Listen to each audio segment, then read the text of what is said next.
she posted, "My boyfriend cried during a movie. Imagine being that emotional." The movie was about a father with Alzheimer's. My dad had just been diagnosed. I commented, "Imagine dating someone this cruel." Then I shared why I cried. When her entire friend group turned on her in the comments. Original post. I, 28 male, have been sitting on this for about a week, and I still get this tight feeling in my chest when I think about it, so I figured writing it out might help. Fair warning, this one's a ride. Quick background. My dad got diagnosed with early-onset Alzheimer's about 2 months ago. He's 61, still mostly himself right now. Cracks jokes, remembers who everyone is, beats me at cards. But the doctors were blunt. The progression varies, but the trajectory doesn't. We're looking at years of slow decline. My mom is a wreck. My older sister moved back home to help. I've been driving 3 hours every other weekend to spend time with him while he's still him. I'm not going to sit here and describe what it feels like to watch your dad forget how to do things he taught you. You either know or you don't. I'll just say it's the kind of grief that starts before anyone dies. So, my girlfriend. We'd been together about 10 months. Met through mutual friends at a barbecue. She was funny, confident, always the loudest person in the room. I liked that at first because I'm more of a quiet guy. Opposites attract, or whatever. Things were solid for a while. She met my parents twice. My dad liked her. He said she had moxie. That's such a dad word. 2 weekends ago, she came over to my apartment, and I suggested we watch a movie. I've been wanting to see this film that came out recently. Won't name it, but it's about a man in his 60s whose memory starts failing, and you watch the whole thing from his perspective, so the audience experiences the confusion with him. It's brutal. Beautifully made, but brutal. I knew it would hit close to home, but honestly I think I wanted it to. Sometimes you need to feel the thing you've been holding at arm's length. About 40 minutes in, there's this scene where the father looks at his adult daughter and asks her who she is. Just completely blank. And the daughter's face. The actress just absolutely nails it. That quiet devastation. I lost it. Not like sobbing uncontrollably, but tears streaming, couldn't talk for a minute. Because that scene is my future. That's going to be my dad looking at me and not knowing who I am. It hit me like a freight train. My girlfriend noticed. She paused the movie and looked at me, and I expected, I don't know, a hand on my shoulder? "Are you okay?" Instead, she said, "Are you crying? At a movie?" Me, "Yeah. This is basically what's happening with my dad, right?" "I know, but it's still just a movie. It's actors." Me, "The situation isn't fictional for me." She did this little shrug and said, "Okay," and unpaused the movie. Not mean exactly, but dismissive in a way that stung. I wiped my face, and we finished the movie. She left about an hour later, and things fell off, but I told myself I was being sensitive. The next morning, I woke up to 6 text messages from my buddy. Just links and dude. And you need to see this. She'd posted on her Instagram story a photo of us on the couch from the night before. She must have taken it while I was watching the movie before the crying even happened, with text over it that said, "My boyfriend cried during a movie faced with tears of joy. Imagine being that emotional LMAO."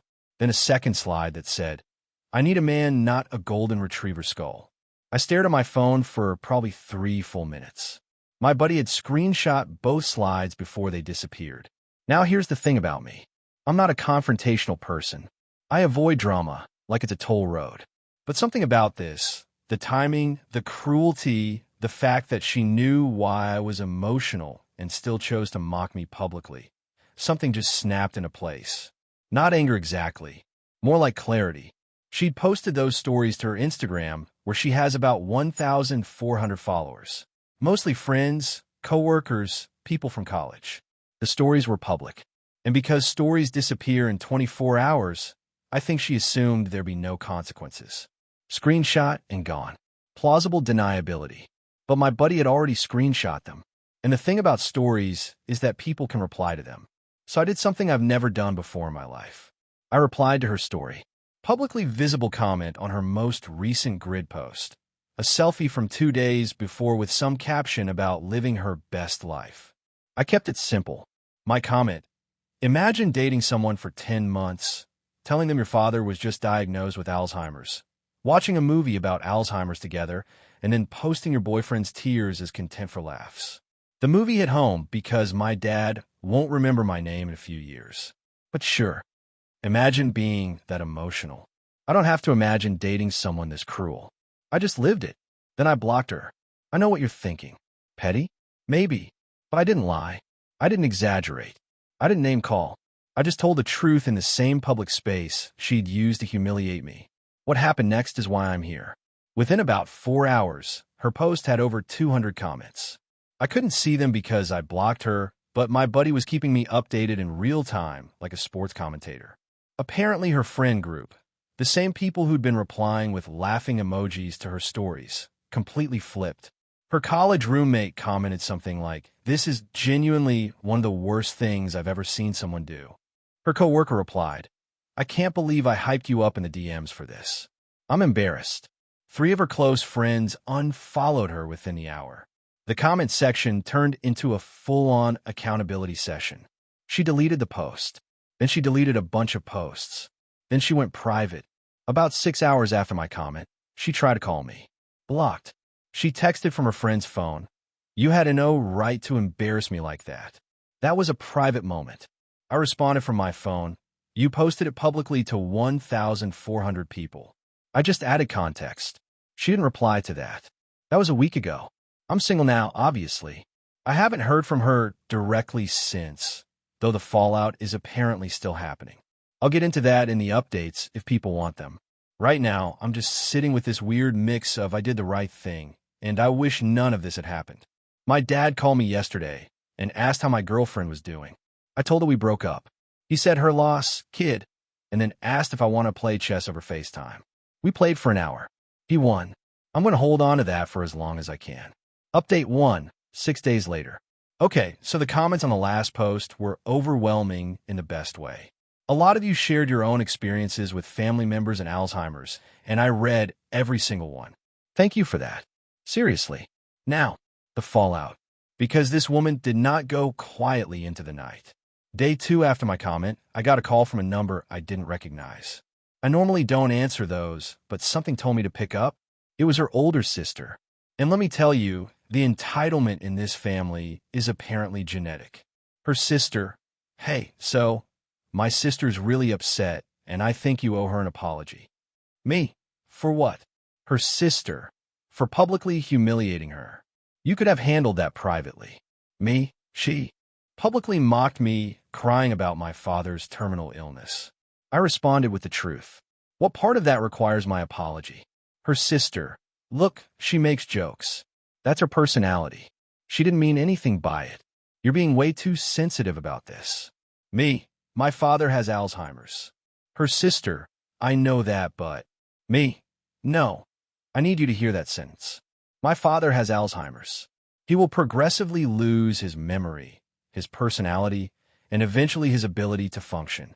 Your sister watched me process that grief in real time and turn it into a punchline for Instagram engagement. And you're calling me to say I should apologize. Her sister, you didn't have to put her on blast like that. Me, she didn't have to post it. We both made choices. The difference is mine was honest. She hung up on me. Classic. Day 3 is when things got genuinely ugly. My ex apparently started a damage control campaign. She posted a news story. I heard about this from my buddy who has a burner account because he's nosy and I love him for it. That said something like, when your ex twists a joke into something it wasn't to make you look bad. Manipulation at its finest. Real men don't weaponize sympathy. So now I'm the manipulator. Got it. A few people in her orbit apparently bought it. Her cousin reposted it with one of those "Stay Strong, Queen" type captions. But here's what she didn't count on. My buddy had screenshot the original stories. The ones where she mocked me. And people were sharing those screenshots in group chats.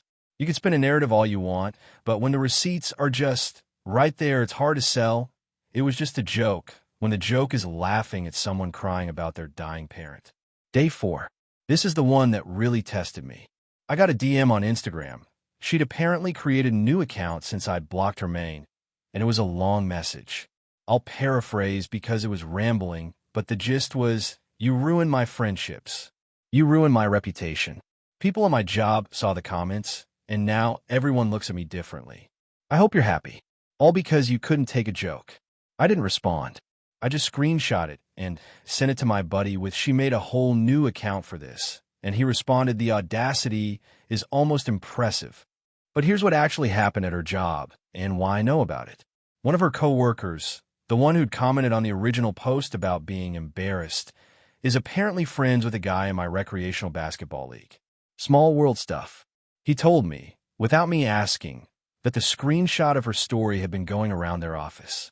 Not because anyone was being malicious, but because she worked in an HR-adjacent role at a mid-sized company and multiple people in the office felt like someone who would publicly humiliate their partner's grief showed spectacularly poor judgment. I want to be clear, I didn't send anything to her workplace. I didn't orchestrate any of that. I made one public comment on one Instagram post. Everything else was her own content circulating through networks that already existed. She built the stage, and I just turned the lights on. Day 5. My mom called me. Apparently, my ex had found my mom's phone number. I'm guessing from my phone when we were together because I never gave it to her, and called her. She called my mom and told her that I had been emotionally abusive during our relationship and that the Instagram thing was me controlling the narrative after the breakup.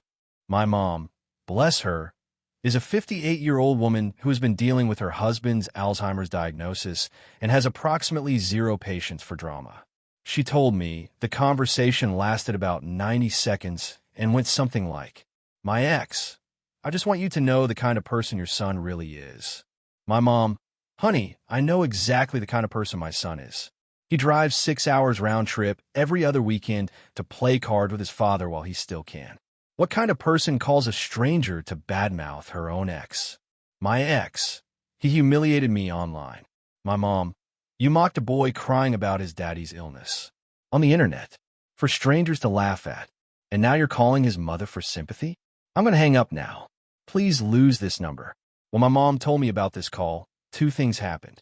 First, I was furious that my ex had dragged my mother, who is going through the hardest experience of her life, into this petty nonsense.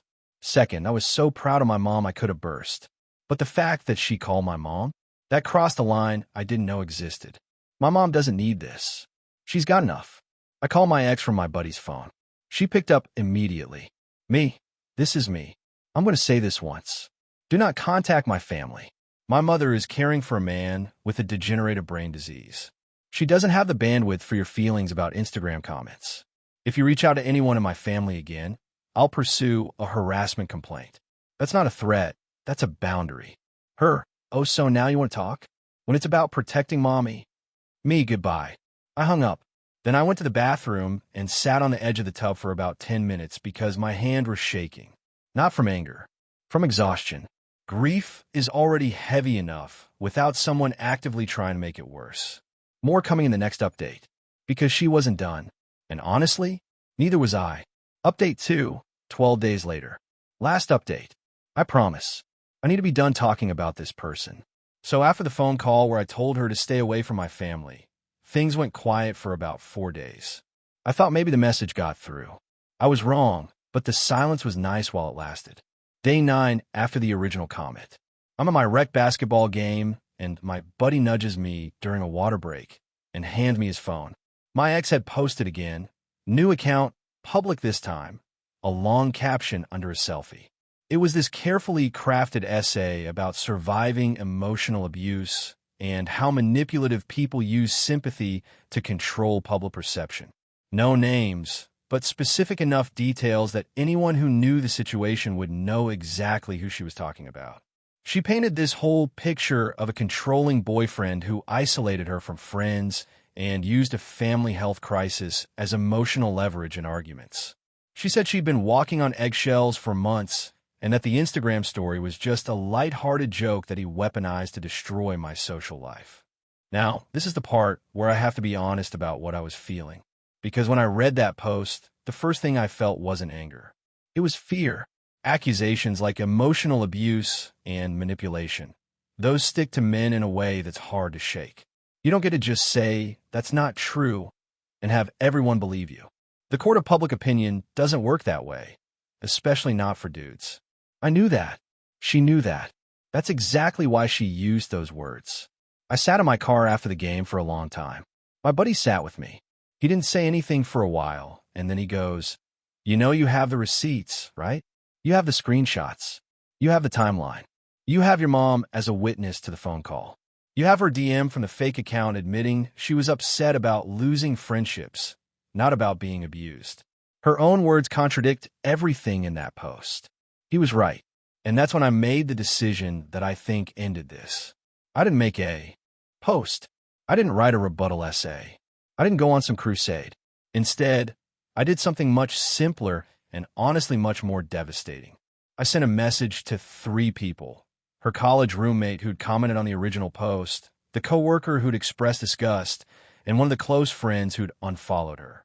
I sent each of them the same thing: the screenshots of her original stories mocking me, the screenshot of her DM to me from the fake account where she blamed me for ruining her friendships, not a word about abuse, just anger about social consequences, and a brief message that said, "I'm not going to make a public post about this." But she's now claiming I was abusive. You've seen the actual timeline. I just want the truth to exist somewhere outside my own phone. Do with this what you will. That's it. I didn't ask them to do anything. I didn't campaign. I just made sure the people who were actually there had all the information. And what they did with it was their choice. Her college roommate, who I later learned had known my ex for almost 8 years, apparently called her directly and told her, "I've seen the screenshots. All of them. The DM you sent him, the stories, everything. You weren't abused. You got caught being cruel, and you've been throwing everything at the wall to avoid accountability. I'm done." The coworker apparently shared the DM screenshot, the one where my ex was furious about losing friendships, with zero mention of abuse, in a private group chat with other people from their office. The contrast between that DM and the emotional abuse survivor post was apparently so stark that whatever remaining support my ex had at work evaporated. And the friend who'd unfollowed her? She actually reached out to me directly. She said she'd been friends with my ex for 3 years and had noticed a pattern of my ex rewriting history whenever she faced consequences. She told me she'd watched my ex do something similar to an ex-boyfriend before me. Not the Alzheimer's part, but the pattern of doing something messed up, getting called out, and then spinning herself as the victim. She said she should have warned me when we first started dating. I told her it wasn't her fault. Within about a week of my messages, the emotional abuse post was gone. No explanation, no follow-up, just deleted. Her account went private again. The damage control campaign was apparently over because there was no one left to campaign to. Now here's the part one want to be real about. I didn't win. That's not how this feels. My ex lost friendships and professional respect, and probably spent a couple of genuinely miserable weeks. And I spent those same weeks dealing with a knot in my stomach while also driving to see my dad, who was starting to repeat stories he told me 20 minutes ago. There's no version of this where I come out feeling triumphant. I come out feeling tired. But I do feel something I didn't feel 2 weeks ago, and that's peace. Not the good kind, not joy or relief, just the quiet kind. The "this is handled and I can stop looking over my shoulder" kind. My ex's sister tried to reach out one more time through a LinkedIn message, which is honestly such a weird choice of platform that I almost respected the creativity. The message said I had destroyed her sister's life and that she hoped I felt good about myself. I didn't respond. I reported it as spam and moved on. Here's what I keep coming back to. Everything that happened to my ex, the lost friendships, the office fallout, the public embarrassment, all of it traces back to one choice she made. She could have seen me cry during that movie and put her arm around me. She could have asked me how I was doing. She could have said, "I know this is hard for you." Instead, she took a photo, opened Instagram, typed out a caption mocking my grief, and posted it for validation. Every consequence that followed was just the natural result of that one decision working its way through the lives of people who were watching. I didn't manufacture anything. I just refused to let the truth stay hidden. My dad and I played chess over FaceTime again last night. He forgot a rule midway through, tried to move his bishop like a knight, and when I gently corrected him, he laughed and said, "I'm just testing you." Maybe he was. Maybe he wasn't. I laughed with him either way. He asked me if I was seeing anyone. I said not right now. He said, "Good. Focus on yourself for a while. The right person won't make you feel small for having a big heart." I wrote that down after we hung up.